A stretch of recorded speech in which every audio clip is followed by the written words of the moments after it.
بسم الله الرحمن الرحيم الحمد لله نحمده ونستعينه ونستغفره ونؤمن به ونتوكل عليه ونعوذ بالله من شرور أنفسنا ومن سيئات أعمالنا من يهد الله فلا مضل له ومن يضلله فلا هادي له ونشهد أن لا إله إلا الله وحده لا شريك له ونشهد أن سيدنا ونبينا ومولانا محمدا عبده ورسوله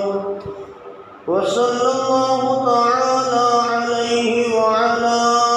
آله وأصحابه أجمعين أما بعد فقد قال الله تبارك وتعالى في كتابه المبين أعوذ بالله من الشيطان الرجيم بسم الله الرحمن الرحيم يا أيها الذين آمنوا لا تقدموا بين يدي الله ورسوله واتقوا الله إن الله سميع عليم يا أيها الذين آمنوا لا ترفعوا أصواتكم فوق صوت النبي ولا تجهروا له بالقول كجهر بعضكم لبعض أن تحبط أعمالكم وأنتم لا تشعرون صدق الله العظيم وقال رسول الله صلى الله عليه وسلم كل أمتي يدخلون الجنة إلا أبا قيل من أبى قال من أطاعني دخل الجنة ومن عصاني فقد أبى أو كما قال رسول الله صلى الله عليه وسلم وصدق رحمة للعالمين اللهم صل على محمد وعلى آل محمد في أول كلامنا وصل على محمد وعلى آل محمد في أوسط كلامنا وصل على محمد وعلى آل محمد في آخر كلامنا سبحان ربك رب العزة عما يصفون وسلام على المرسلين والحمد لله رب العالمين بزرگان محترم، ابھی آپ حضرات کے سامنے سورہ حجرات کی شروع کی 2 آیتیں تلاوت کی اور پیارے آقا صلی اللہ علیہ وسلم کا ایک فرمان آپ حضرات کے سامنے پیش کیا گیا کہ اللہ رب العزت کا واقعی بہت بڑا احسان ہے کہ اللہ تعالیٰ نے ہمیں آپ صلی اللہ علیہ وسلم کی امت میں پیدا فرمایا ہے۔ ہم جس کی امت میں ہیں ان کے حقوق کا بھی جاننا ضروری ہے کہ پیارے آقا صلی اللہ علیہ وسلم کے بنیادی طور پر ہم پر کیا حقوق ہیں۔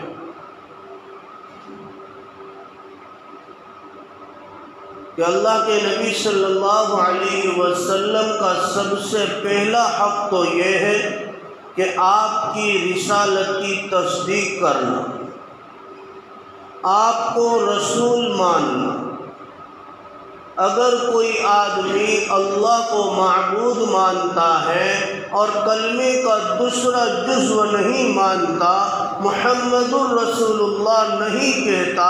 یا اس کی دل سے تصدیق نہیں کرتا، تو نہ وہ آدمی کا ایمان معتبر ہے اور نہ وہ آدمی ایمان والا کہلانے کے لائق ہے۔ کہ آپ صلی اللہ علیہ وسلم کو اپنا رسول ماننا یہ آپ کا حق ہے۔ اسی لیے بعض کتابوں میں یہ بات لکھی ہے کہ مشرکین مکہ یہ اللہ کو مانتے تھے لیکن اللہ کے محبوب صلی اللہ علیہ وسلم کو رسول تسلیم نہیں کرتے۔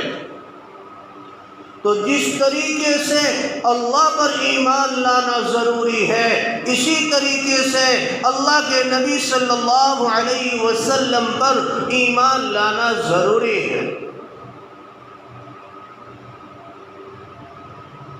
کتابوں میں لکھا ہے کہ آپ صلی اللہ علیہ وسلم کے 3 صحابزادے تھے، ایک حضرت قاسم، دوسرے حضرت عبداللہ جن کو طاہر اور طیب بھی کہا گیا، جو حضرت خدیجہ الکبریٰ رضی اللہ تعالی عنہا کی بطن سے تھے، اور تیسرے صحابزادے حضرت ماریہ قبطیہ آپ صلی اللہ علیہ وسلم کی ایک باندی تھی، ان کے بطن سے تھے جن کا نام ابراہیم تھا۔ جب ان کا انتقال ہو گیا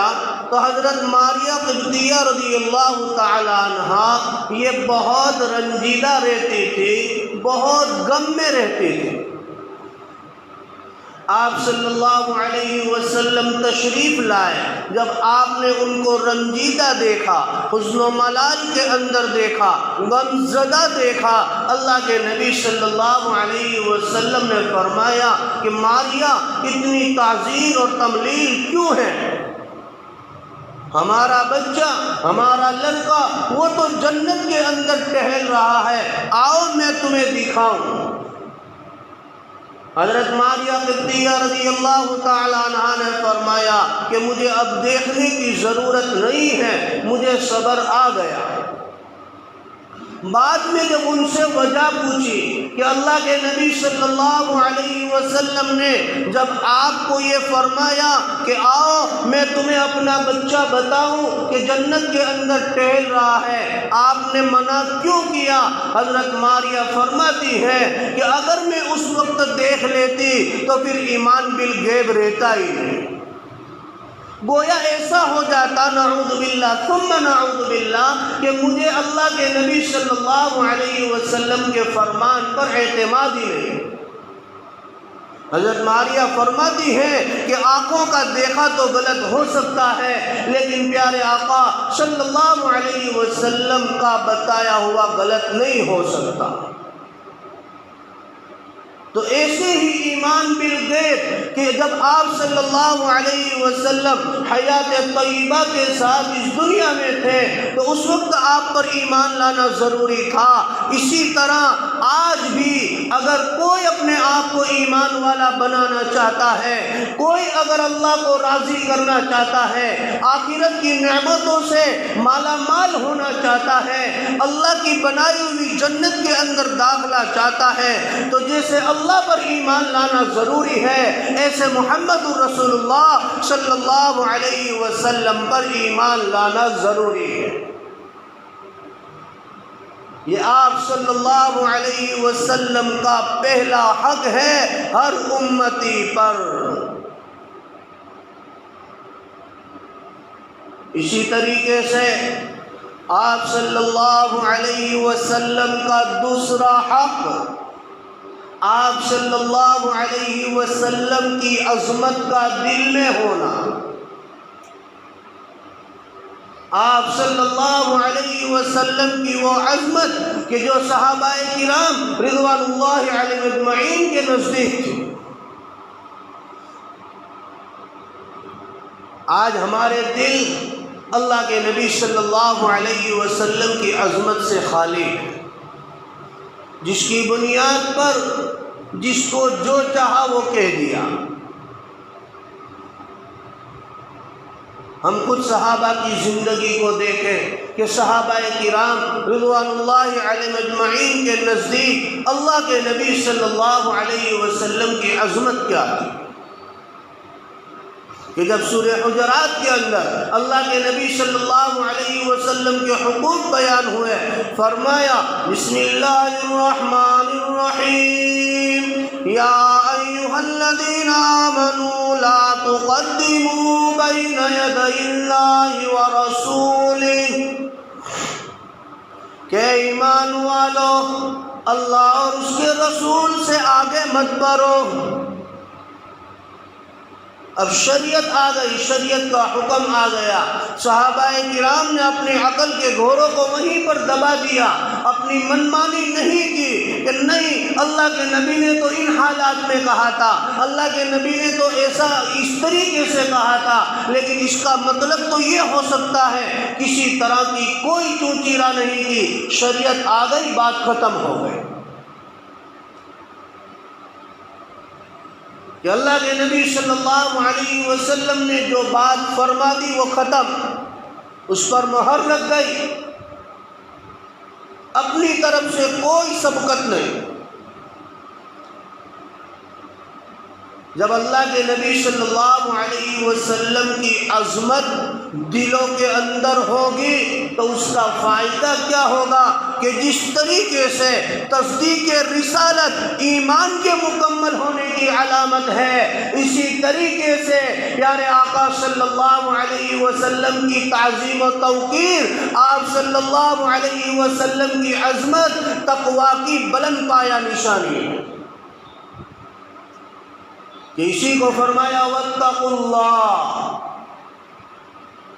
کہ اللہ سے ڈرو، کہ تقوی اختیار کرنے کے اندر جب اللہ کے نبی صلی اللہ علیہ وسلم کی عظمت دل میں ہوگی تو وہ آدمی تقوی کے راستے کے اندر آگے بڑھتا جائے گا۔ اور آگے جب دوسرا ادب بیان ہوا کہ یا ایھا الذین آمنوا لا ترفعوا اصواتکم فوق صوت النبی، کہ ایمان والو اپنی آواز کو نبی کی آواز سے اوپر مت کرو، کہ نبی کے سامنے زور سے بھی مت بولا کرو۔ وہ صحابہ تھے جن کے دل نبی کی محبت سے لبریز تھے، جن کے دلوں کے اندر نبی کی عظمت تھی، کہ جس کی بنیاد پر وہ اس آیت کریمہ کے نازل ہونے کے بعد اس طریقے سے اللہ کے نبی سے بات کرتے تھے جیسے کوئی راز کی بات کر رہے ہیں، وہ بھی حسب ضرورت۔ علماء نے لکھا ہے کہ قرآن کی آیت اور اس کا حکم قیامت تک رہے گا۔ ہم کہیں گے کہ اب تو اللہ کے نبی صلی اللہ علیہ وسلم اس دنیا کے اندر نہیں ہیں، پھر یہ حکم کیسے باقی رہے گا؟ کہ جیسے حیات طیبہ کے اندر اللہ کے نبی صلی اللہ علیہ وسلم کے سامنے آواز کو بلند کرنا منع تھا، اسی طریقے سے جب روز رسول کے اوپر جائیں گے اور وہاں پر حاضری دیں گے اس وقت بھی بلند آواز کے ساتھ درود و سلام پیش نہیں کریں۔ علماء نے یہ ادب لکھا ہے، لے سانس یہاں آہستہ، لے سانس یہاں آہستہ، یہ دربار ہے نبی کا، یہاں بہت سخت ہے، یہاں خطرہ بہت سخت ہے بے ادبی کا۔ جب صلاۃ و سلام کے اندر کہا گیا کہ اپنی آواز کو پست رکھی جائے، نبی صلی اللہ علیہ وسلم کے روضہ اقدس پر اپنی آواز کو بلند نہ کی جائے، اسی طریقے سے جہاں جب اللہ کے نبی صلی اللہ علیہ وسلم حیات طیبہ میں تھے تو اس وقت اللہ کے نبی کے فرمان کو غور سے سننا واجب تھا، تو اسی طریقے سے جب اللہ کے نبی کی احادیث کو جو صحیح سند کے ساتھ ہو، جو صحیح ہو، ان حدیثوں کو بیان کیا جائے، اس وقت بھی خاموشی کے ساتھ سننا چاہیے۔ نہ یہ کہ اللہ کے نبی کی حدیثیں بیان ہو رہی ہیں اور ہم اپنی باتوں میں مشغول ہیں، کوئی اپنے اور مشغلے کے اندر لگا ہوا ہے، یا یہ کہ کوئی اس کو تقاضا نہیں ہے۔ اللہ کے نبی صلی اللہ علیہ وسلم کی احادیث کا، قرآن کریم کی تفسیر کا، دین کی بات کا اعلان ہوا ہے، کوئی اسے کام نہیں ہے، کسی طریقے سے کوئی بھی مشغلہ نہیں ہے، تو اس وقت علماء نے لکھا ہے دین کی بات کا اعلان سننے کے بعد اس مجلس سے چلے جانا محرومی کا سبب ہے۔ اور آج ہم نے کیا سوچا ہے کہ یہ تو چند لوگوں کا کام ہے، ان کے لیے بیٹھنا ضروری ہے، ہمارے لیے بیٹھنا کہاں ہے؟ تو جس طریقے سے اللہ کے نبی صلی اللہ علیہ وسلم کے ہوتے ہوئے جو فرمان آپ صلی اللہ علیہ وسلم فرماتے تھے اس کا سننا ضروری تھا، اسی طریقے سے جب اللہ کے نبی کے فرمان بیان کیے جا رہے ہو اس وقت بھی خاموشی کے ساتھ سننا چاہیے۔ اور اس مجلس میں بیٹھنے کے آداب، حضرت برہ ابن عازب رضی اللہ تعالیٰ عنہ فرماتے تھے کہ ہم اللہ کے نبی صلی اللہ علیہ وسلم کی مجلس کے اندر اس ادب کے ساتھ بیٹھتے گویا کہ کأن رؤوسنا الطیر، جیسے کہ ہمارے سروں پر پرندے ہوں۔ یہ مجلس کا ادب ہے کہ کچھ فکروں کے ساتھ بیٹھا جائے، ادب کے ساتھ بیٹھا جائے، عمل کی نیت کے ساتھ بیٹھا جائے، بغور سننے کی نیت کے ساتھ بیٹھا جائے، نہ یہ کہ کوئی جوکس کی بات آ گئی تو ہمیں وہ تو یاد رہ گئی، لیکن کوئی عمل کی اور کام کی بات یاد آ گئی تو کہ وہ تو انشاءاللہ کر لیں گے۔ کوئی جوکس ہوگا تو کہیں پہ بھی پکڑ کے بھی گئے کہ مولوی صاحب آج مزہ بھی گئی، اور کوئی عمل کی بات ہوئی تو انشاءاللہ کریں۔ حضرت برہ ابن عازب مجلس کے آداب بیان فرماتے ہیں، اسی طریقے سے اللہ کے نبی صلی اللہ علیہ وسلم کے فرمان کو بیان کرنے کے بھی ادب ہیں، اس کے بھی آداب ہیں۔ حضرت امام مالک رحمۃ اللہ علیہ جب درس حدیث دیتے تھے، جس وقت درس حدیث دیتے تھے، غسل فرماتے، طہارت حاصل کرتے، کپڑے پہنتے، خوشبو لگاتے، پھر اس کے بعد درس حدیث دیا کرتے تھے۔ اور اس طریقے سے انہی کے بارے میں ایک واقعہ لکھا ہے کہ ایک مرتبہ درس حدیث دے رہے تھے، سبق کے دوران کے اندر ایک بچھو ان کے کپڑے کے اندر چلا گیا اور ان کی پشت کے اوپر ڈنک لگا رہا ہے، اور اس قدر زور سے ڈنک لگا رہا تھا کہ اس کا اثر حضرت کے چہرے کے اوپر واضح ہو رہا تھا، لیکن حضرت نے یہ خلاف ادب سمجھا کہ یہاں حدیث کی مجلس ہے اور اس مجلس کے اندر اس کو چھوڑ کر کسی اور کام کے اندر مشغول ہو۔ سنیے یہ ہمارے اکابرین کی تعریف ہے۔ اسی طریقے سے حضرت مفتی کفایت اللہ صاحب نور اللہ مرقدہ کہ جو مفتی اعظم ہیں، بر صغیر کے مفتی اعظم ہیں، وہ جامعہ امینیہ کے اندر دور حدیث کے طلباء کو پڑھاتے تھے۔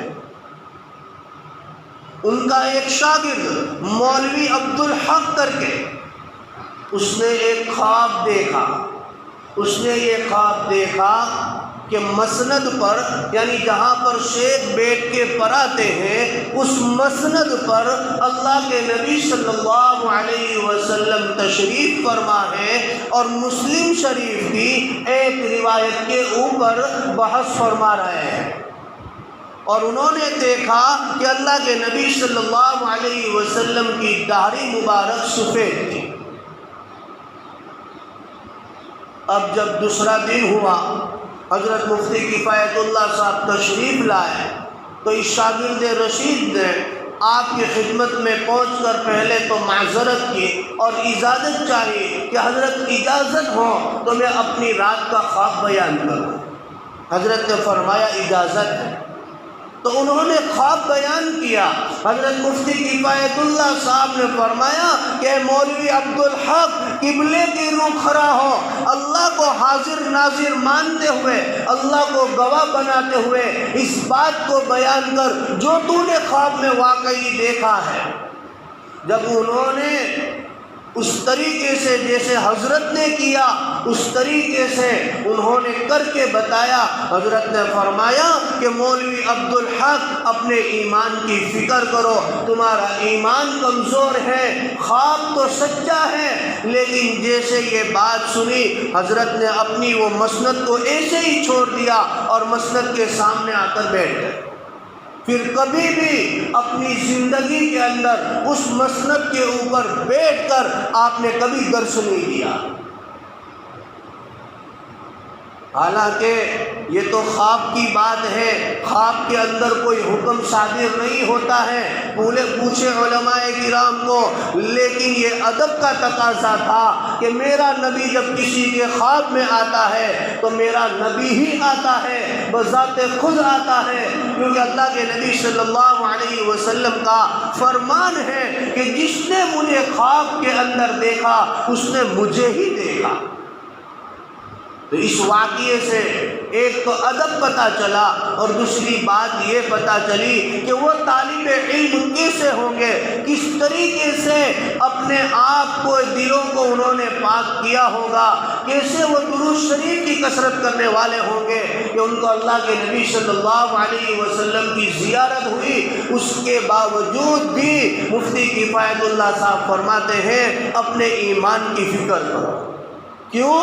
وجہ کیا بیان فرمائی؟ وجہ یہ بیان فرمائی کہ مولوی عبدالحق میرے محبوب صلی اللہ علیہ وسلم کی داڑھی سیاہ تھی کچھ بالوں کے علاوہ، اور آپ کو سفید نظر آئی ہے، یہ آپ کے ایمان کے کمزور ہونے کی علامت۔ تو یہ اللہ کے نبی صلی اللہ علیہ وسلم کی عظمت ہے۔ آج میرے محبوب کی عظمت پر کوئی کتاب کو شائع کر رہا ہے کہ میرے محبوب صلی اللہ علیہ وسلم پر کی عظمت پر کیچڑ اچھالتے ہوئے اپنی کتاب بھی شائع کر رہا ہے، ہر دھرمی میں آ چکا ہے، یہاں تک کہ اسلام کو چھوڑنے کے اوپر بھی آ چکا ہے۔ میرے دوستو، واقعی اگر ہمارے دلوں میں اللہ کے نبی کی عظمت آ جائے گی، ہم اللہ کے نبی صلی اللہ علیہ وسلم کی عظمت کو لے کر چلیں گے، تو انشاءاللہ کسی کی یہ مجال نہیں ہے کہ وہ ہمارے نبی پر انگلی اٹھائے۔ اس نے تو اپنی دنیا آخرت کو خراب کر ہی دیا، لیکن اس کو چگانے کے بجائے، اس کو فارورڈ کرنے کے بجائے ایک بات سمجھیں کہ اللہ کے نبی صلی اللہ علیہ وسلم کے زمانے میں کیا مشرکین مکہ نے، کفار مکہ نے اللہ کے نبی صلی اللہ علیہ وسلم کو برا بھلا نہیں کہا؟ کیسے کیسے الفاظ کہے ہوں گے؟ کیا آج تک وہ الفاظ ہم تک پورے پہنچے؟ ہمارے پاس آیا الفاظ تو صرف جادوگر کا، ہمارے پاس آیا الفاظ تو صرف کاہن کا، لیکن وہ لوگ تو بڑی گندی گالیاں دیا کرتے تھے۔ بعض مفسرین نے ان باتوں میں اپنی تفصیلی روایتوں کے اندر اس کو ذکر کیا ہے، لیکن وہ باتیں ہم تک نہیں پہنچی۔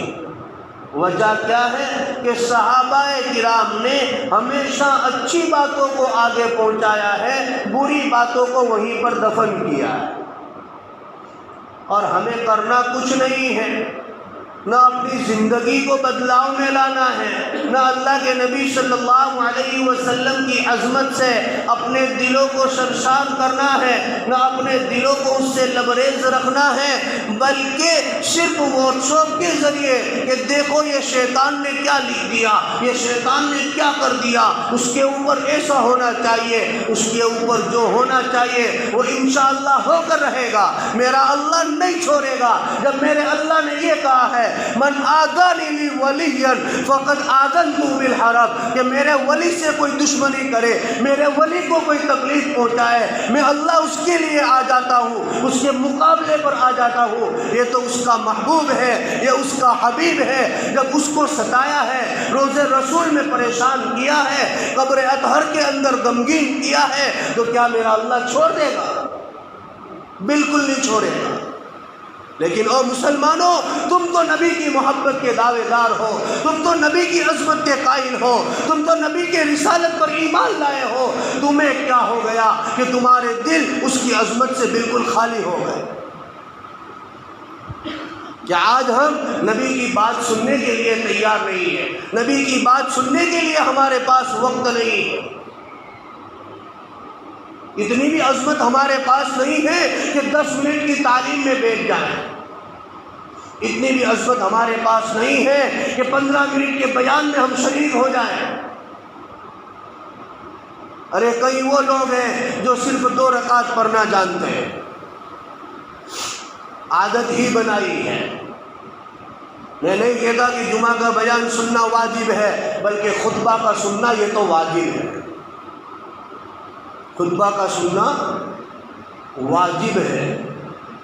اور جب خطبہ شروع ہو جائے، ایک خطبہ ہو جائے، اس کے بعد ہم فرصت سے آ کے 2 رکعت پڑھ کے اچھے خاصے سفید کپڑے پہنتے ہوئے اور یہ سمجھ لیں کہ ہم نے جمعہ کا حق ادا کر دیا۔ ہونا چاہیے یہ مسلمان کے اندر نبی کی محبت کی علامت ہے کہ نبی کی عظمت پر کوئی کیچڑ اچھالتا ہے وہ آگ بگولا بن جاتا ہے، وہ کچھ کرنے کے اوپر آ جاتا ہے، لیکن کچھ کرنے سے پہلے اپنی اس 6 فٹ کی باڈی میں بدلاؤ لائے کہ میرا دل نبی کی عظمت کے اندر کتنا ہے، کہ میرے نبی کا بنیادی حق ہے، میرے نبی کا یہ بنیادی حق ہے کہ لِتُؤْمِنُوا بِاللَّهِ وَرَسُولِهِ وَتُعَزِّرُهُ وَتُوَقِّرُهُ، کہ عزت اللہ کے لیے اور توقیر اللہ کے لیے، اللہ کے رسول کے لیے۔ اور یاد رکھیں ان جیسے شیطانوں کے بولنے سے یا ان لوگوں کے کسی عمل سے،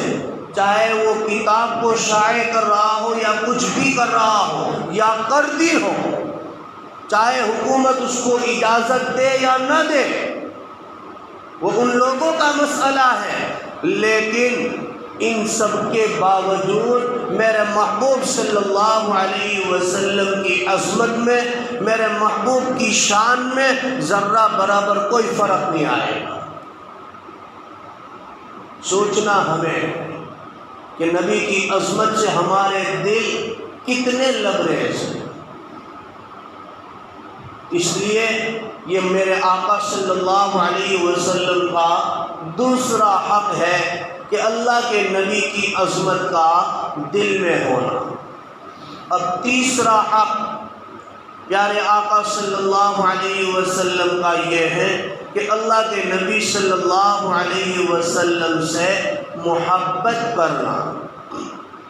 اور چوتھا حق اللہ کے نبی صلی اللہ علیہ وسلم کا یہ ہے کہ آپ صلی اللہ علیہ وسلم کی اطاعت کرنا۔ تو انشاءاللہ العزیز یہ 2 حقوق باقی رہ گئے۔ پہلے 2 بیان ہوئے، ایک تو تصدیق رسالت، دوسرا پیارے آقا صلی اللہ علیہ وسلم کی عظمت،